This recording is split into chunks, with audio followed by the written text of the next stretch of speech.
And today I'm going to be talking a little bit about story, and I'm also going to be talking about connection. And Hans talked a little bit earlier about connection. It's taha whānau. It's one of the 4 pillars of Te Whare Tapawhā. Taha whānau sits alongside spiritual, physical, mental and emotional connection. And I'm going to be talking about that through the lens of health and safety. But I reckon connection's a little bit more than that. I reckon it's like a petrol engine. You take petrol and oxygen, you mix them together and you get a spark and it gives off energy. I think if you get 2 people in a room together and you get that spark of connection, you walk away with a spring in your step, a smile on your face, a sparkle in your eye, and sometimes even a fire in your belly. And I reckon connection is at the heart of what we do in health and safety, because without connections, it's so easy to be lost. And I was introduced as an author for kids and for teens. What gives me the right? Why am I standing here in front of you today talking about connection? Back in 2007, I was at the YMCA in Gisborne. And I had 160 kilos on a bench press. I lifted it off the rack. I lowered it 2 centimetres and I held it. 1,000. 1,000. Now I'm not Dwayne "The Rock" Johnson. There's no way I was going to lower that all the way to my chest and lift it up again. I was only going to hold it that far and lift it back onto the rack. But it was too heavy. When I tried to push it up, it started coming down towards my throat. And I fought it. But luckily I was on a Smith machine, so you just have to cock your wrists and it locks the weight in place. But it was too heavy. I couldn't move my wrists to lock it into place, and it started coming down again towards my throat. And I fought it with everything I had. I tried to call out, but all I could manage was a whimper. And there was no one to come to my aid. That weight came right down and it rested on my throat, and I fought it with everything I had. Now, I grew up out the back of Taranaki, in a little place called Mangamingi. And our family was a little bit different than the other families. We were quite religious. And I went to Mangamingi Primary. And I remember one wet lunchtime, Richard Midder said to me that he'd been at town on the weekend after rugby. And he went around and they took the coins out of the milk bottles. And he took them to the dairy and bought sweets. And I knew I couldn't stay friends with Richard Midder, because I knew he was going to go to hell. And demons would poke toothpicks in his eyeballs, and it would be uncomfortably hot. So I couldn't stay friends with Richard Midder, because I didn't want to go to hell. So I went to boarding school instead. Francis Douglas Memorial College. And I made my first best friend, Thomas Craig. He was from over the hill at Pukinahu. He had sandy hair and freckles, and he had the nickname Tommy Tucker, because he was a cheeky little fella. My first best friend. And I remember one day in geography class, I was helping him with his work. And I dropped my pen on the floor and I'm scrambling around trying to find it. And Michael Brownlee called me a dipstick. Thomas Craig turned around quick as and called him an egg, because it was 1984 and that was a powerful comeback. But Thomas finished school when he was 15 and I lost track of him. I didn't keep in touch. I remember 1989, I was down on the banks of the Manawatu River, and my mate Graham Toon's Mini, it was my first year at university, and he'd come down from New Plymouth to see me. And he said, "I don't know why I bother. You never call. You're hanging out with your new mates down here. You don't care about your old ones. I don't know why I bother." And he was absolutely right, Because back then you had to make a toll call and pay for it and hope your mate was at the other end of the phone when you made that call. And I wasn't good at keeping in touch with people, and I wasn't good at making new connections. I married a school principal and we travelled around the North Island. Every few years we'd be shifting schools. I wasn't good at maintaining friendships and making connections. And I was fine until I wasn't. Until I was in the YMCA in Gisborne by myself with 160 kilos sitting on my throat. And I fought it. 1,000. 1,000. The lights went out.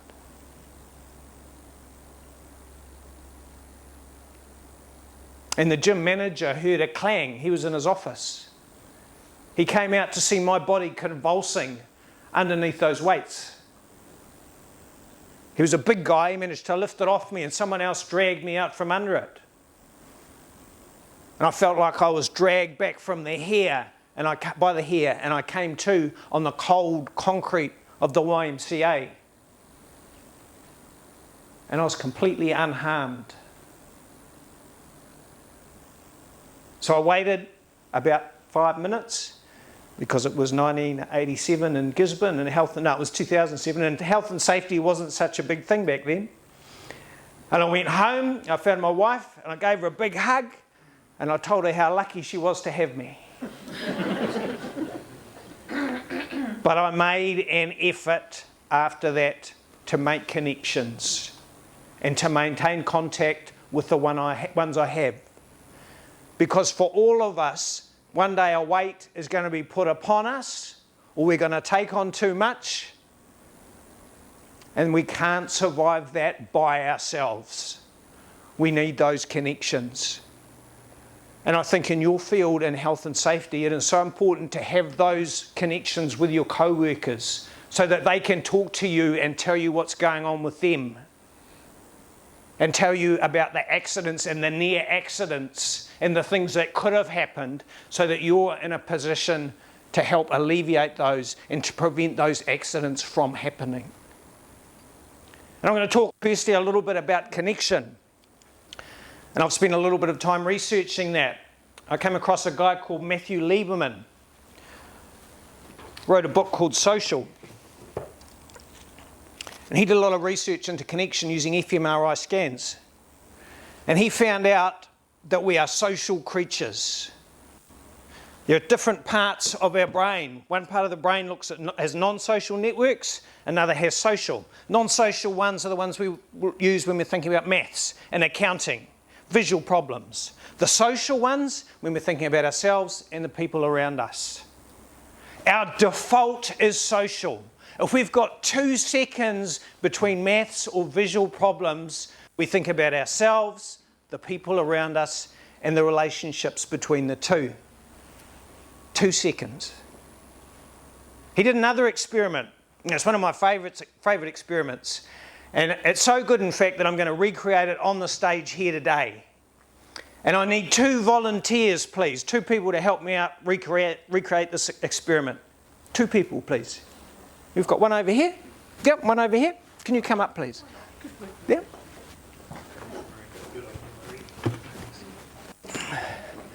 Okay, if you come stand just about here, Karen, and just stay there, Marie.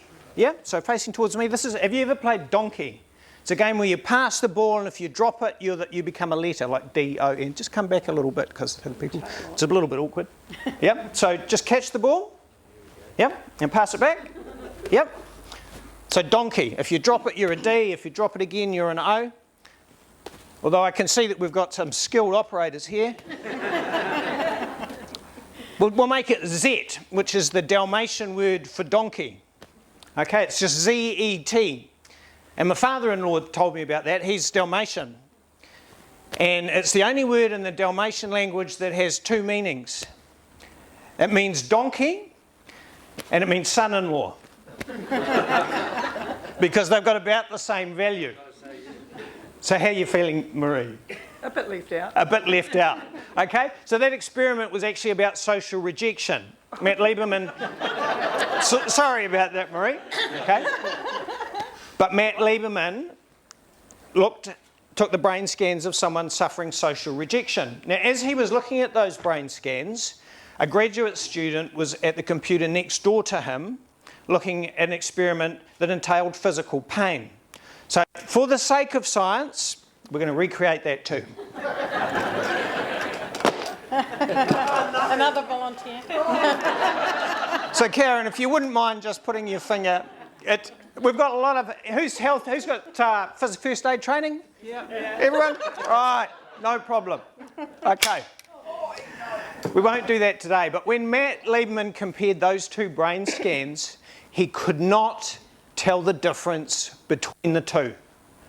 Physical pain uses the same pathways as psychological pain. Being left out hurts. A lack of social connection hurts. Having a breakup hurts. Thank you so much for your help. I'll give you a spice cake later.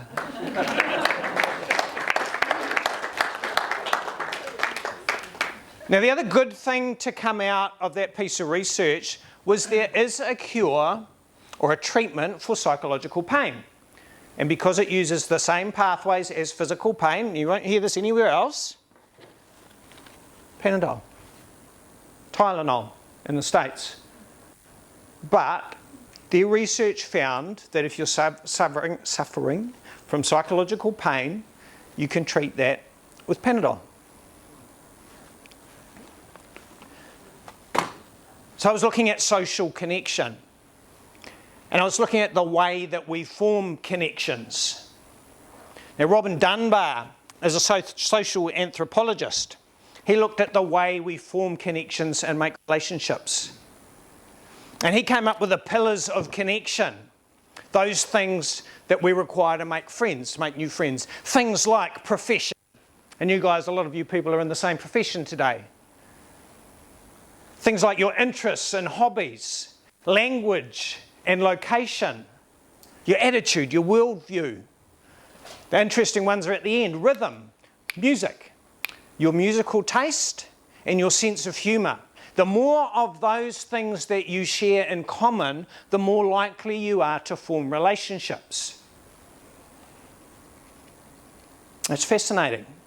And it kind of makes sense. If you're both builders and you're both from the same area and you follow the same football team, chances are you'll make a friendship if you have repeated contact.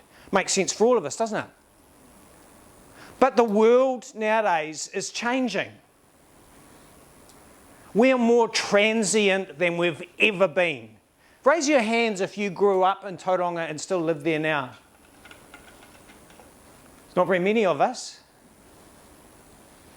Our marketplaces and our meetups are online. We haven't got the old village square all the time, like they have in Italy, where you see your neighbours and your friends constantly in the same place. Our marketplaces are online.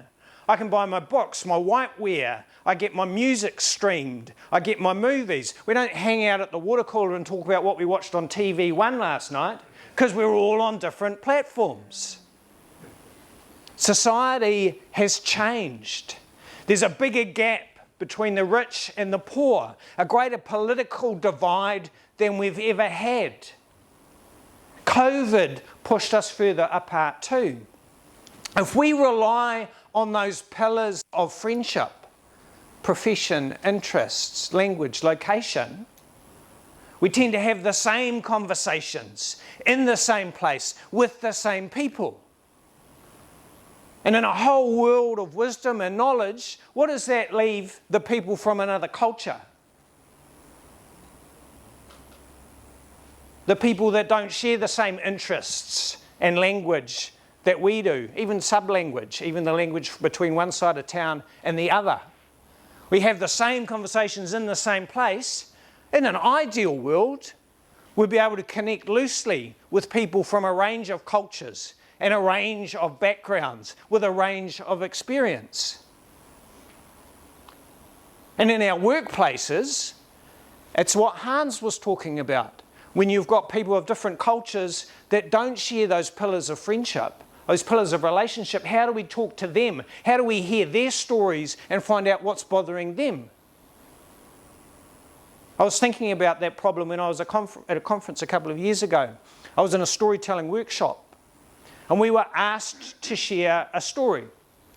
And I paired up with a woman, had dark curly hair, a middle-aged woman with glasses. And we ended up sitting out in the corridor because it was too hot in that room. And she told me about her story, how she had grown up with 8 brothers and sisters. And the only houses they could find that were big enough to fit all of them were hostels and hotels and haunted houses that were up for sale. And because they were up for sale, they would sell and they'd have to shift. And she'd changed towns and changed schools throughout her childhood. She told me about a girl at a new school that said, "Hey, do you want to be my friend?" And her name was Barbara Kilpatrick. She said, "No, because I'm only going to be moving on anyway." I shared that story with her and I shared my story. And for the rest of that conference, when we caught up having coffee or caught up in the atrium, we'd stop and we'd chat. Because that sharing of story hadn't just melted the ice between us. I reckon it hadn't just broken it, it had melted it completely. And it brought us closer together. And I think that's how we can start to break down some of those barriers between people in different cultures and different groups. And that's how we can start to hear their stories and hear what's going on to them in the workplace. Because stories matter. And they matter in 3 ways. Why story? Because it's memorable. Hands up if you think you're going to remember Deb's story from today. You know, you're far less likely to remember statistics and facts and concepts. You remember stories. Chip Heath at Stanford did an experiment and found that facts embedded in stories were 12 times more memorable than facts alone. Stories are emotional. They shift us. Paul J. Zak at Claremont Graduate University looked at a story and he found that when you're listening to story, you get a dose of dopamine, like coffee, like the coffee you had in the break. It grabs your attention and makes you want to listen. You get a dose of oxytocin, the love drug, the same thing that mothers and their children feel, and it makes you feel good. Professor Yuri Hassan at Princeton found that when we're telling a story, when Deb was telling her story earlier, he looked at your brain waves. And your brain waves actually mirror and synchronise with what's going on in Deb's head at that time. That's how we connect, because it brings all of us together. Stories are powerful, powerful tools. Has anyone heard of Owen Eastwood? Wrote the book Belonging. Fantastic book. He also worked with the All Blacks, he worked with the South African cricket team. He got the leaders of NATO together in a room. And he asked a powerful question, a simple question. What brought you into this room today? Why are you sitting here today? Their why story. I'm going to take 2 minutes. I want you to find someone in the room you haven't talked to today and share that story and think about why are you sitting here today. There might be a backstory, might be a big story, might be a little one. But let's get to know the people here today. 2 minutes, please. Let's go.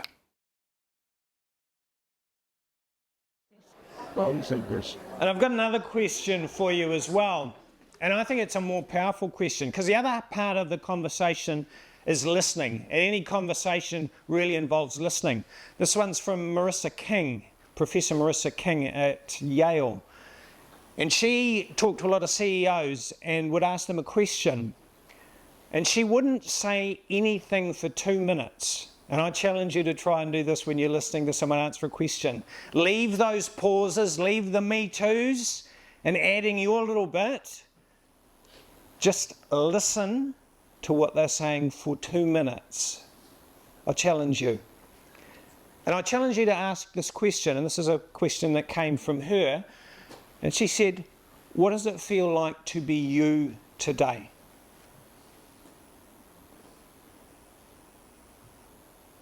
What does it feel like to be you today?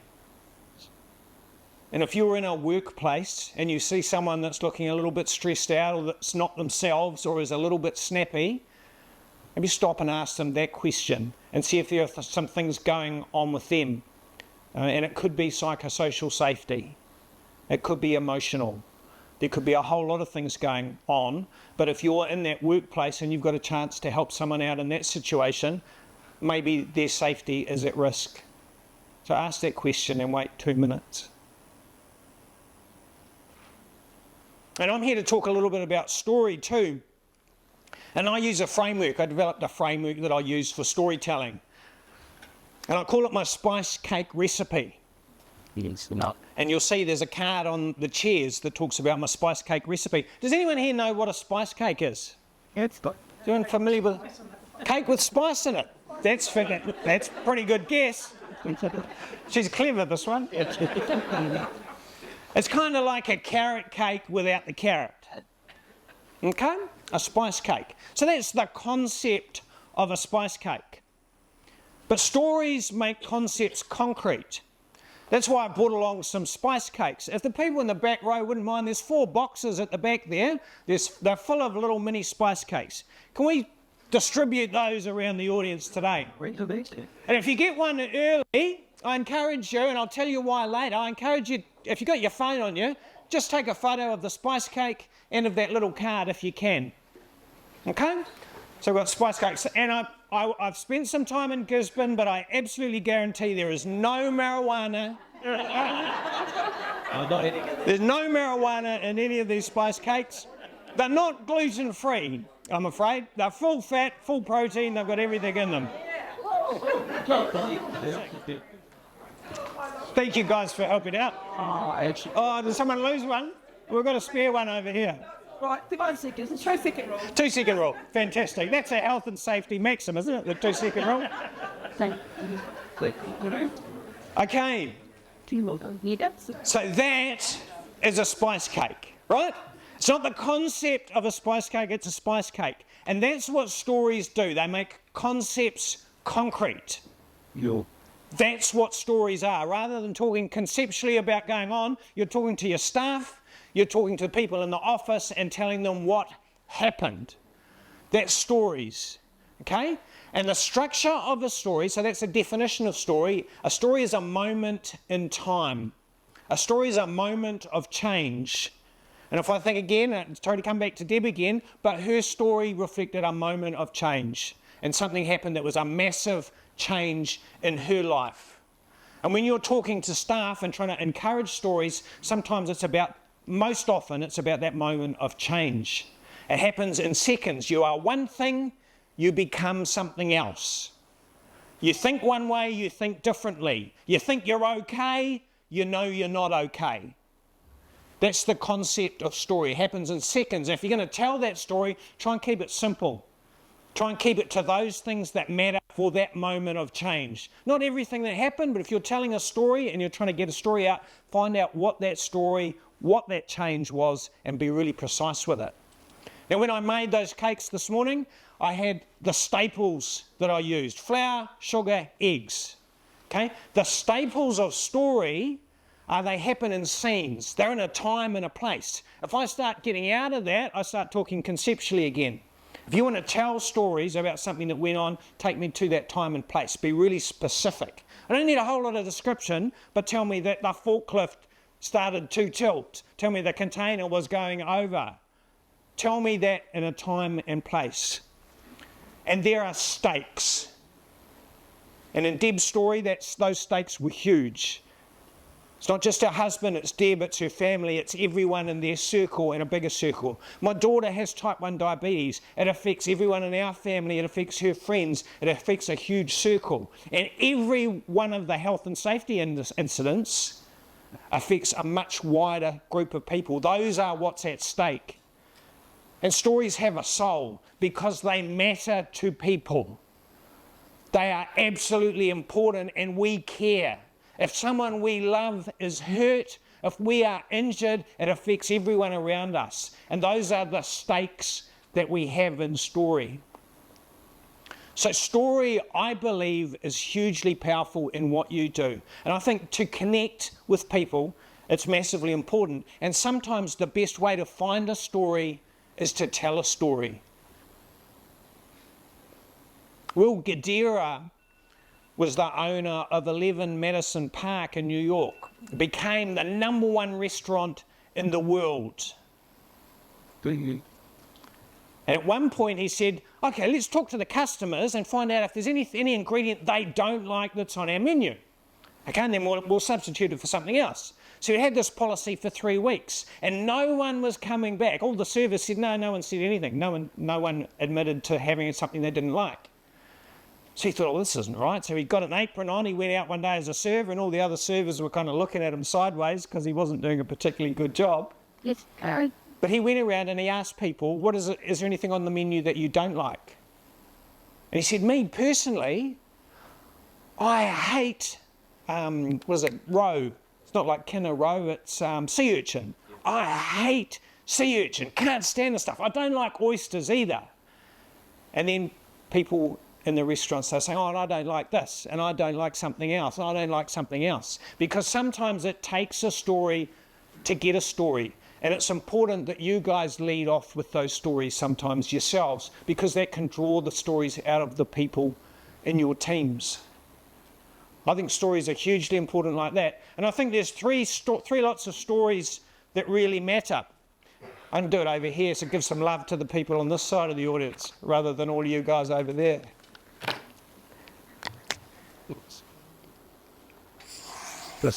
These are your client stories. Those are the staff. Those are the people in your organisation at the coalface. And their stories are the #1 stories. Those are where you're going to find where the problems are. Those are where the changes happen. Those are the people that are saying out the back, oh no, we're not going to do B and C, we'll do A and D. Those are the people in your organisation, and to hear their stories are the ones that matter. There's the stories, if you're looking after health and safety with a team, they're the stories that you get, and there are the stories of the business or the PCBU or the enterprise. That's their culture and their values. And if their culture and values don't align with the health and safety message that you're asked to uphold, it's not going to work. Part of your job, so these were the staff, PCBU, and you.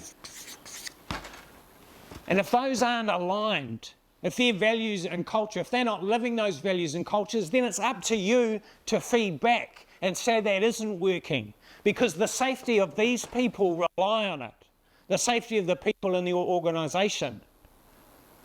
So that level of communication is absolutely vital, because if they've got confidence in the organisation, they're going to be in a much better place, and they're going to feel free to voice their concerns. And from a position here, you can hear what the staff are saying and influence management, influence the PCBU to make changes where they're needed. And I think that ecosystem, where all of those are in alignment, that's where you get a healthy, safe workplace. And I think Deb mentioned one or two of those ones. The one, what's the oil company you're working with now? Yeah, it sounds like they're getting those things aligned and they're able to make a safe and healthy workplace. I think that's hugely important. So the message that I want to drive home is that connection is probably the biggest part of your job. Engagement, 58, 59 and 60, wasn't it? Hans, thank you. 58, 59, 60. Engagement, connection. And I really advocate looking for those stories, sometimes leading with your own stories, but drawing those stories out so that you can find the moments that can really impact people and you can save lives in those moments. Thank you so much for your time today.